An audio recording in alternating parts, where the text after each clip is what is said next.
Pag-ibig o buhay ng kanyang ina. Dahil sa matinding pangangailangan, napilitan si Pipay na tanggapin ang alok ni Mrs. Santos, ang mayamang ina ng kanyang nobyo. Nasasagutin nito ang kidney transplant ng kanyang ina at bilang kapalit, lalayuan niya si Chad.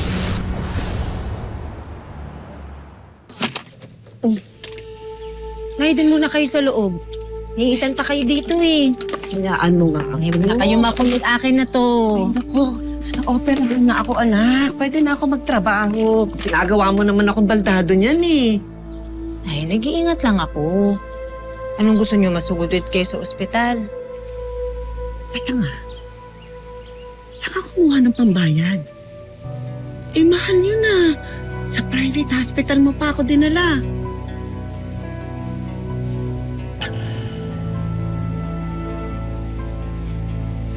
Huwag na kayo magtanong-tanong pa, Nay. Miskarte lang ako. Anak, puro kakalokohan eh. Nalukuhan yun ah. Tak lang. Tak lang po yung ginamit ko. Hindi puso.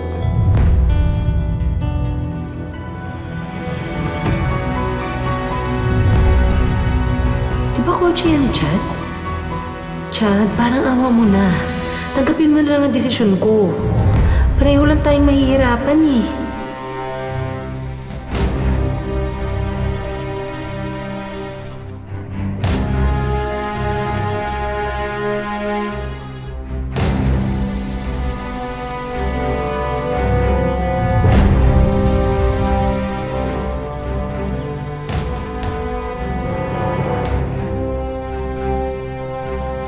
Nabibigay po ni Sir Chad.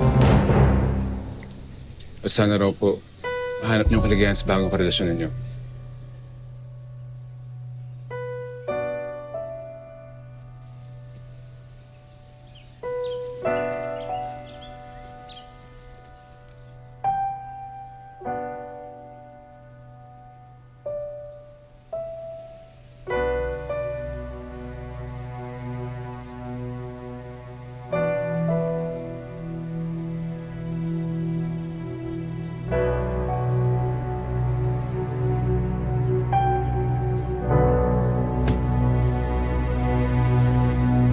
Isko.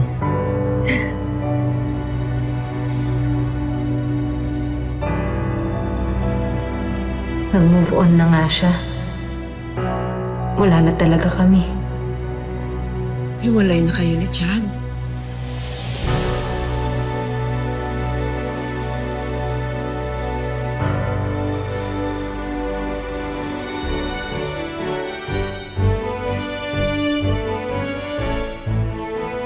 Buti na lang at nagkaraket din. Pangdagdag din to sa mga gastusin namin.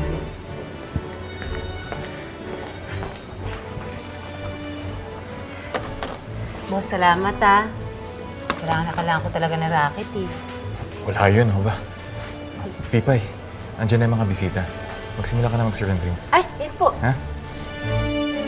Sir, drinks po.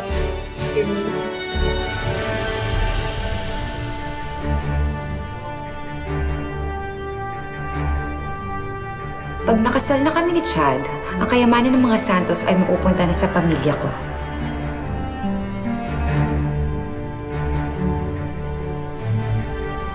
Violet, thank you for coming here with me, ah. Kahit na medyo biglaan. Wala yun. Ano ka ba? Alam mo naman na I love attending fundraising events like this, lalo na for orphans. Alam mo, yan yung gusto ko sa'yo eh. Hindi ka lang go-getter. You also have a big heart. Sige lang, sumayaw ka lang sa mga palad ko. Very soon, mapapasa akin na din ang susi ng mga kayamanan ng mga Santos. Are you okay, Chad? Yeah, I'm fine. Sorry, may naalala lang kasi ako. The last time kasi na nagpunta ako sa fundraising event, kasama ko si Pipay. The vendor? Chad naman, please. Pwede bang kalimutan mo na siya? Pero don't worry, I'm here now. Thank you for being here for me, Violet. Na-appreciate ko talaga. But I don't want to move too fast. Kasi ayokong isipin mo na rebound kita. Cute ka kaso tanga ka.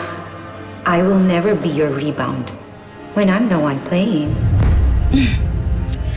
That's what I love about you. Pagdating sa akin, sobrang considerate mo. Sandali lang ha. Powder room lang muna ako.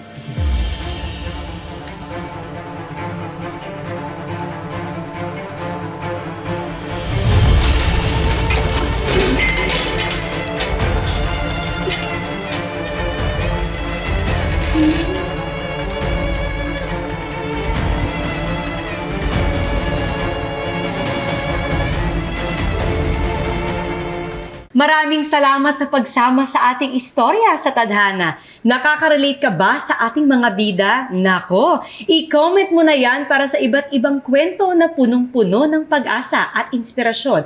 Mag-subscribe na sa GMA Public Affairs at YouTube channel. I-click na rin ang bell button para lagi kang updated sa pinakabagong storya ng Tadhana.